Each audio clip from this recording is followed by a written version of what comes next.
Awesome! So you guys know the insane importance of using other people's names and really connecting to them with positivity, smiling, and then like actually remembering specific details about them to increase their significance, increase their importance, and make them feel ridiculously excited to be around you, which is literally the coolest thing ever. Now we're gonna transition into an easy way to be a good conversationalist. Because this is just a skill that like literally so few people have. You go over, at least like, you know, especially in younger ages, you have so many people that just have no clue how to talk to people, which is just ridiculous. And so obviously, you know, you'll get better with experience, and you'll get better over time. And a really great way is to just get a job where you're out there in front of people, developing social skills on a daily basis. Because you speak to, you know, hundreds of people day by day, which is super powerful. I know a lot of people don't have that, and also even if you do have that, like I have that, this is still huge, right? And this still changes absolutely everything, which is just like ridiculously cool because it all comes down to this one key concept. So with that said, let's go over to the computer and let's make it happen. All right. So some time ago, Dale, he went to this Bridge party. Bridge is like this super cool card game. My grandma plays it. She's like really good. She's like a Bridge master. She's so cool. It's so fun. So he goes to this Bridge party, and he doesn't really play Bridge. So there was a woman there who didn't play Bridge either, and she discovered that Dale had once been a Lowell Thomas's manager before he went on radio, and that he had traveled in Europe a great deal while helping him prepare the illustrated travel talks that he was then delivering. So she said, "Oh, Mr. Carnegie, I do want you to tell me all about the wonderful places you've visited and the sights you have seen." And so she expresses an interest in him, but Dale's a smart guy, and Dale realizes that most people actually don't really care about other people. They only really care about themselves. And so the two of them sit down on a big sofa, and she remarks that she and her husband recently returned from a trip to Africa. Now, Dale's a smart guy, so he knows what to do. He says, "Africa? How interesting! I've always wanted to see Africa, but I never got there except for a 24-hour stay once in Algiers. Tell me, did you visit the big game country? Yes, how fortunate. I envy you. Do tell me about Africa." So he flips this arrow because he knows that the more interested you are, the more interesting you'll become. And it's not the other way around. It's not be interesting and people will care about you, because people don't care about you. They care about themselves. So he flips his arrow and he becomes interested in her. And now everything changes. That kept her talking for 45 minutes, and she never again asked Dale where Dale had been, right? She only focused on herself, right? Because that's all she cares about the most. She didn't want to hear Dale's travel story. All she wanted to do was talk about herself and have an interested listener. So if you can be more interested, people are going to like you more. You'll be more interesting. All she wanted was interested listener. So she could expand her ego, right? Pump up her ego. And then after she expanded her ego, she could talk about where she had been, because she cares about where she had been. She gets to reminisce on these old memories and focus on like how cool she is and how awesome her life is, which is like ridiculously cool, because that's the most important thing to her. Because this is basically like how everybody is.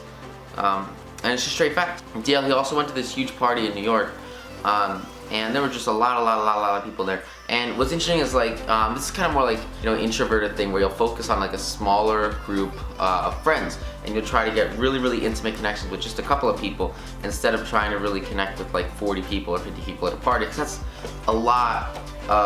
It's a lot, right? You can get a much deeper, more intimate connection. Focus on just one or maybe 2 or 3 people, and create like a really great mastermind with them, which is super cool, right? And so he goes to this huge party, and there's a very distinguished botanist. So like really cool flower guys, like awesome. Found this distinguished botanist at the dinner party, given by this New York book publisher. So there's a ton of people here, and like Carnegie, he had never ever talked with a botanist before, and he found him fascinating, and he was like super interested in him, which is like the coolest thing ever, right? And so he sat down on the edge of his chair, and he listened while this guy spoke about exotic plants and experiments in developing new forms of plant life and indoor garden for hours and hours. And he even told him about all these astonishing facts. He's learning so many new things about plants, because that's what the other guy is interested in. And so he's talking to him about what he's interested in. He learned so many cool things because he had a small indoor garden of his own, and he was good enough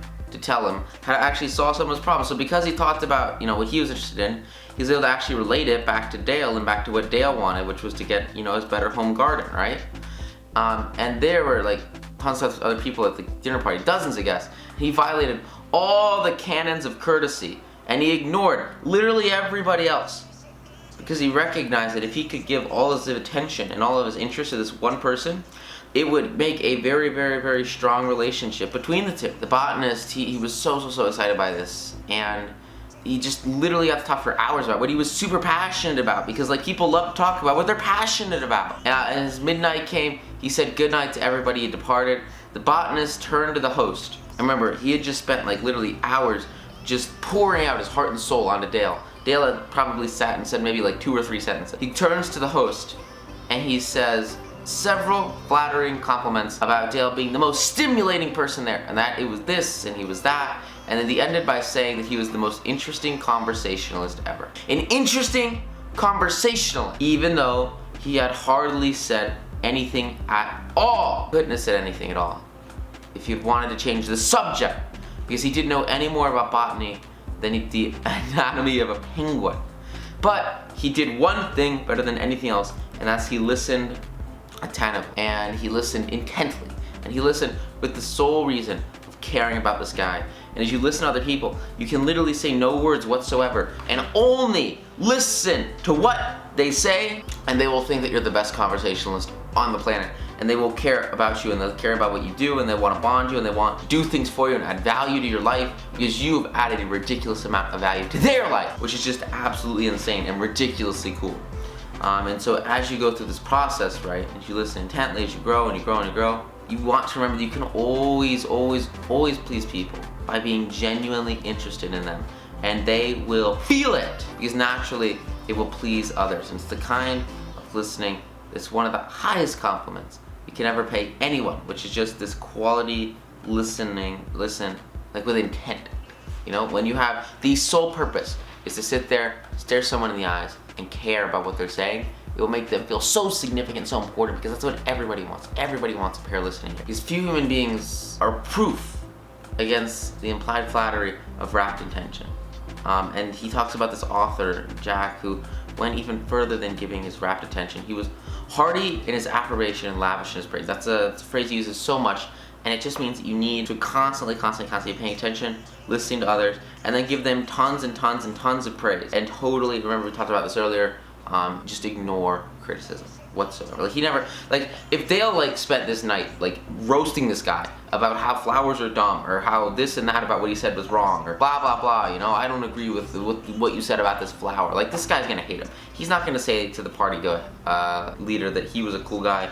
He's gonna say, yo, this guy's a jerk, you know, he's gonna walk away. He's not gonna spend hours and hours talking. So you just have to praise, right? If you just keep on praising over and over and say, wow, that's so cool, wow, I agree with you, wow, that's awesome, you're gonna have huge levels of impact, and that's just ridiculously cool.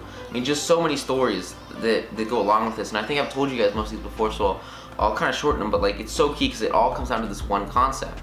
Freaking coolest marketing guy on the planet, Jay Abraham, right? He's at this bar, and you guys know this, but it's just so important. He sits down with this guy and just starts drinking, because they're at this huge conference, and all he does for like 4 hours is ask him questions about himself, and he gets like drunk off his butt, and he is like so sick at the end of the night, he just has to leave. He goes over to the elevator.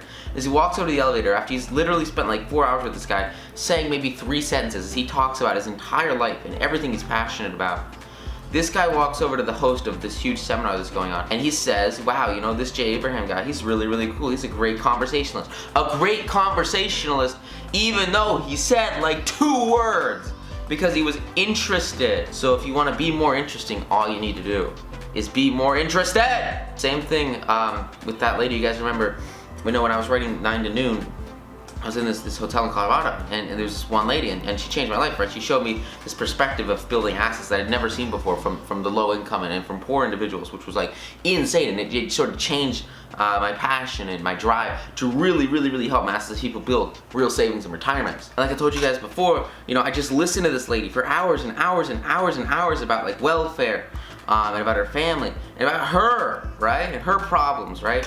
And I never like complained or criticized some of her arguments about, you know, welfare and social security and stuff like that. Never. All I was listening intently.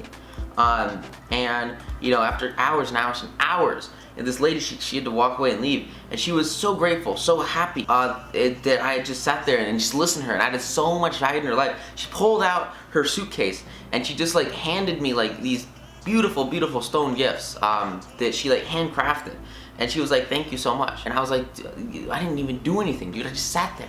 But just by being an intent listener and caring about people, you're adding such insane amounts of value in their life. So just go out there and like try this, and it will change absolutely everything. These people want to be listened to, and if you're that one, holy grail, that stone in that blazing sun in the middle of a shower, a storm that's constantly over all individuals, if you can be that one person that actually listens, you will stand out from literally hundreds of thousands of people, and it will change everything because people will care about you, will develop insane relationships, and it's just so powerful, because it's the fastest way to really start any connection, any relationship, is to just become interested in the other person and let them talk to you for just a couple of hours about what they're passionate about, and they will literally be a lifelong friend, and it will change the way that you look at really creating any kind of relationships or connections.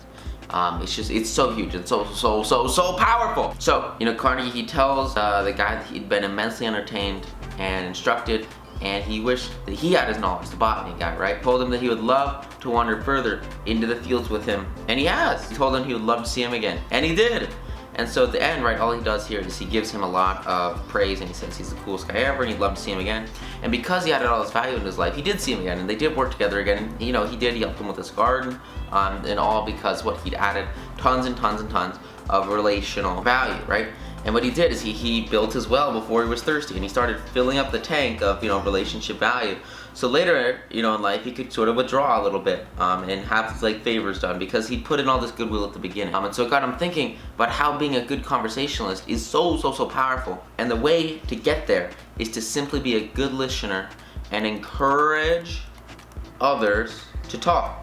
Like literally, one of the easiest ways to ever bond with anybody, and I'll use this literally every single time on a date, is just encourage others to talk, because people don't really care about you, they only want to talk about themselves. And if you just encourage others to talk, that's literally the easiest way to maintain conversation, maintain quality relationships, and build strong connections with other people, because you learn about other people while they enjoy themselves talking about themselves. And it's just literally this super basic, simple formula of building with tons of value, and really getting those deep connections with other people, because as they naturally start to talk about what they're passionate about, in turn you're going to learn about what drives them, what motivates them, and thereby you're going to be able to use that to really understand who they are, where they're coming from in different social situations, so you can make the right decisions about what you should do for them, and you can understand where they're coming from in different aspects of their life, so that if stuff goes down, this is where they're going to stand. And also you can better connect with them in those situations, which is just so huge, so powerful. Because the secret, the mystery of successful business interviews is, everything stems from this idea of encouraging others to talk. It's huge. According to a Harvard president, it says there is no mystery about successful business intercourse, because exclusive action to the person who is speaking to you is very important. Nothing else is so flattering as that. If you can pay exclusive attention, this is why it's so important that you don't have your phone at the dinner table or crap like that. You have to pay. If you can pay exclusive attention to somebody, it will change everything, and they will care so much about you, because exclusive attention is literally the same as flattery, because so few people do it, because everyone's so distracted. I remember I go on a couple of these dates, and there's literally, I'm going on this double date, and there are these two women, and they're sitting on their freaking phones at the middle of dinner. How do you think that one turned out, right? How do you think those two turned out, right?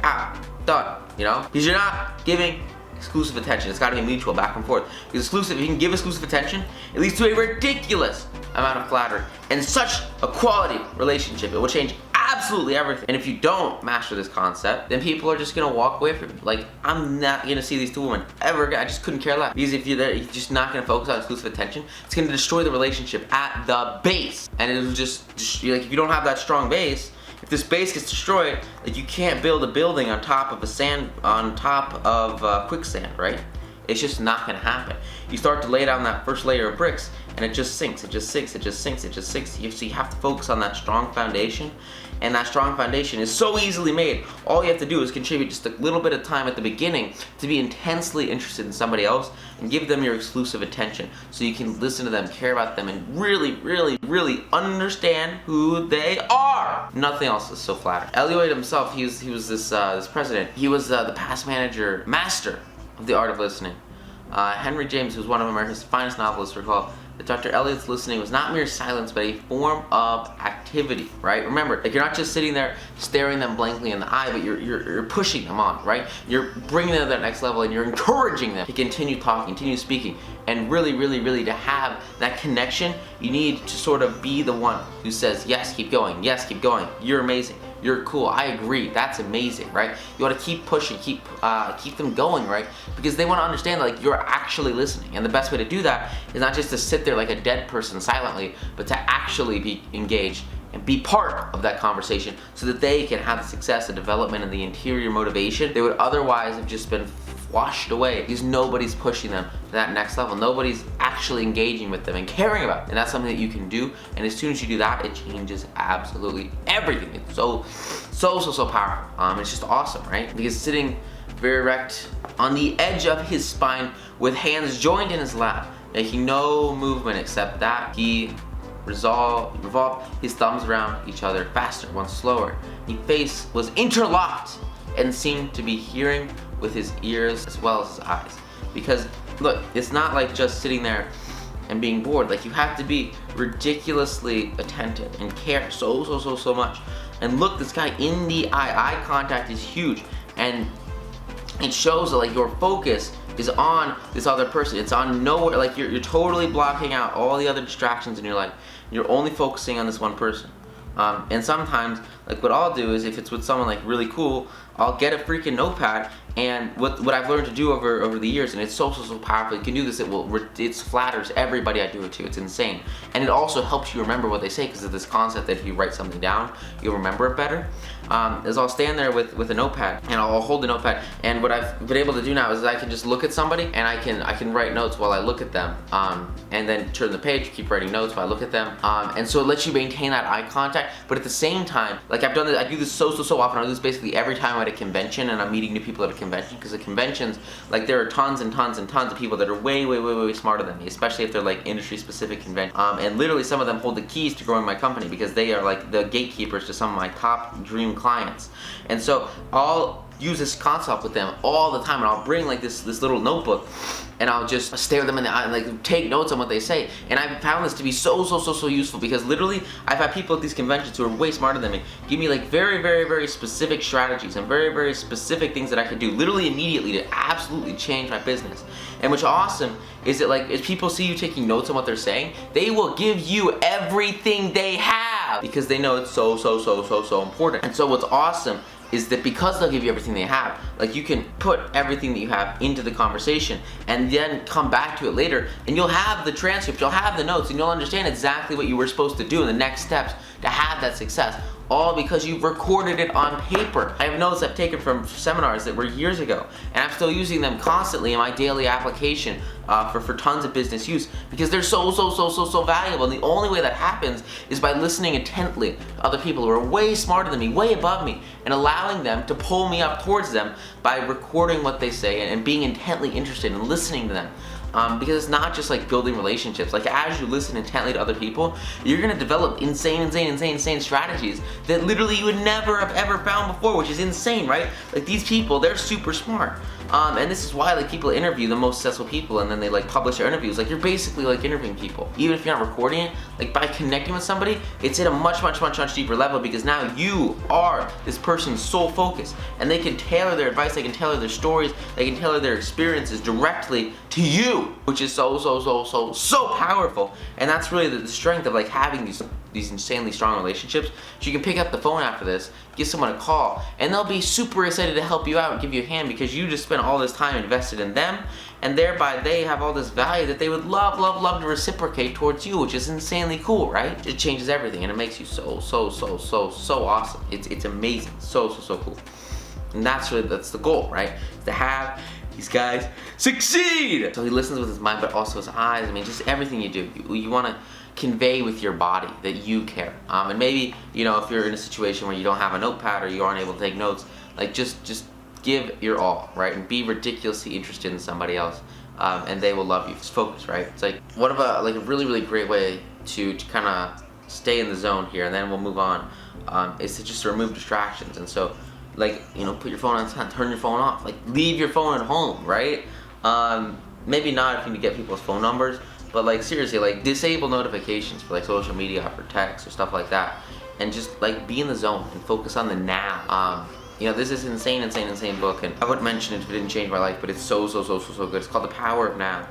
And it's all about living in the now, and it's just ridiculous. It's so great. And there's so many people that are in my life right now that I wish would read this book. It just changes absolutely everything.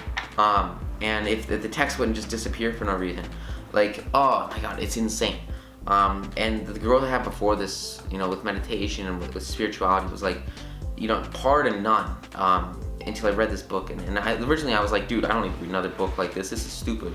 But I read it, and it just, oh my god, it changed everything. It allowed me to focus on the present, focus on me, and the application of that to you is just insane. This book's absolutely amazing.